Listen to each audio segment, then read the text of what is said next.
মাহেকত লাখ টকা উপাৰ্জন কৰিব পাৰি 16 দিনৰ পৰা 20 দিনৰ ভিতৰত যদি এই কামটো ভালদৰে কৰে।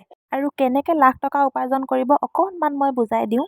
আৰু বহুতে হয়তো চিনি নাপাবও পাৰে, বহুতে চিনি পাবও পাৰে। এৰী পলু বুলি কওঁ যে আমি এৰী লেটা খাওঁ, এই সৰুটো চকৰা, ডাঙৰজনী চকৰি। আৰু এই চকৰিজনীয়ে এতিয়া এই কণীখিনি পাৰিলে, তাৰপিছত 10 দিনমানৰ পিছত এই কণীখিনি ফুটি পলু ওলাব। আৰু 16 দিনৰ ভিতৰত, গৰম দিনত হ'লে, ঠাণ্ডা দিনত অকণমান দেৰি লাগে, মুগাবিলাক পকিব। পকাৰ পিছত মানে যিকোনো বাক্সাত শুকান পাত দি পেলাই ৰাখি দিয়াৰ লগে লগে বাঁহ বান্ধিব, আৰু বাঁহ বন্ধাৰ এসপ্তাহৰ ভিতৰত খাব পাৰি। আৰু মাৰ্কেটত এটা পলুৰ মূল্য হ'ল 2 টকাৰ পৰা 3 টকাৰ ভিতৰত। যদি আপুনি 1 লাখ পলু পুহিছে তেনেহ'লে 2.5 লাখ বা 3 লাখ টকা উপাৰ্জন কৰিব পাৰিব। গৰম দিনত অকণমান সোনকালে হয়।